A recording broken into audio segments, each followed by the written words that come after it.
آپ نے کبھی غور کیا ہے کہ قرآن پاک میں ہمیں کیوں بار بار یہ حکم دیا گیا ہے کہ غور و فکر کرو، سوچو، تدبر کرو؟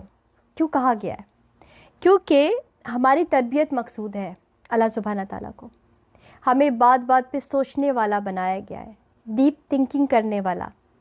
جب ہم بہت ستائی سوچ رکھتے ہیں نا، یعنی کہ سوچتے نہیں ہیں ایسا کیوں ہوا، کیسے ہوا، اور اس کا کیا رزلٹ ہے، ہم سے غلطی ہوئی، ہم سے اچھا ہوا، برا ہوا، جب ہم اس طرح کی باتوں پہ غور نہیں کرتے اور بالکل روبوٹ کی طرح زندگی گزارتے ہیں، ایک بالکل جو آپ کی ایک سلیکٹیو سی، ایک روٹین سی کی لائف ہوتی ہے، اور اس پہ ہم چلتے چلے جاتے ہیں اور غفلت کی زندگی اور بہت آرڈنری لائف گزارتے ہیں۔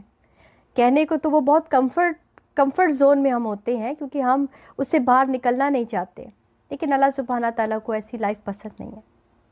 اللہ کہتے ہیں ایکسپلور کرو اپنے آپ کو، باہر کو، اور سیکھو، لرن کرو، تاکہ آپ کی اصلاح ہو سکے۔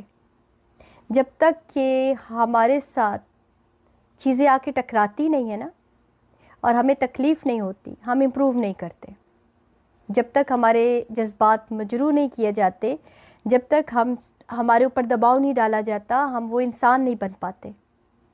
جیسی ہی سختیاں ہم پر آتی ہیں، جن سختیوں سے ہم بھاگ رہے ہوتے ہیں اور آسانی کے پیچھے جا رہے ہوتے ہیں، اصل میں وہ سختی ہی ہمیں کل سے بہتر بناتی ہے۔ اگر سختی نہیں ہوگی تو پھر ہم اور امپروو نہیں کریں گے۔ تو یہ ساری امپروومنٹ ہوتے ہیں، یہ درجات ہوتے ہیں، لیول ہوتے ہیں بندے کے، جو بندے کو آگے سے آگے سے آگے پہنچاتے ہیں۔ پھر انفیکٹ آخر کار ہمارا وہ پورا اسٹرکچر بن جاتا ہے جس جگہ کے لیے ہم بنے تھے، جنت میں جانے کے لیے جو ہمارا مقام ہے، وہاں تک پہنچنے کے لیے ہم کوالیفائڈ ہو جاتے ہیں۔ لیکن اگر ہم سیکھتے سکھاتے نہیں ہیں اور اپنی امپروومنٹ اور اصلاح نہیں کرتے، سوچنے والے نہیں ہوتے، تو ہماری گروتھ رک جاتی ہے۔ تو اسی حساب سے پھر ہمارے وہاں پہ درجات ہوں گے۔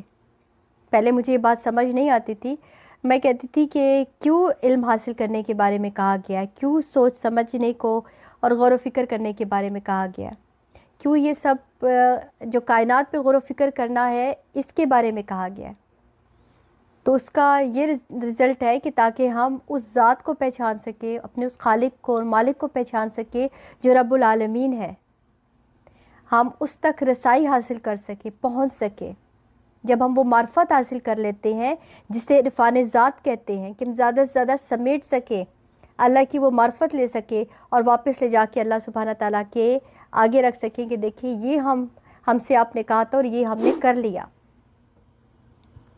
جب ہم ایسے واپس جاتے ہیں تو پھر ہم اس چیز کو کوالیفائڈ کرتے ہیں جسے اللہ سبحانہ تعالیٰ نے کہا ہے یہ جنت ہے، اور اس میں وہی داخل ہوگا جو ان ساری باتوں سے گزرے گا۔ کیونکہ جیسے جیسے ہمارے اندر علم آتا ہے، شعور اور آگاہی آتی ہے، ہم برائیوں سے بچتے جاتے ہیں۔ برائیاں، گناہ ہمیشہ لا علمی کی وجہ سے ہوتے ہیں، ہمارے اندر وہ شعور نہیں ہوتا، ہمارے آنکھوں کے آگے، کانوں میں، دل پر پردے پڑے ہوتے ہیں۔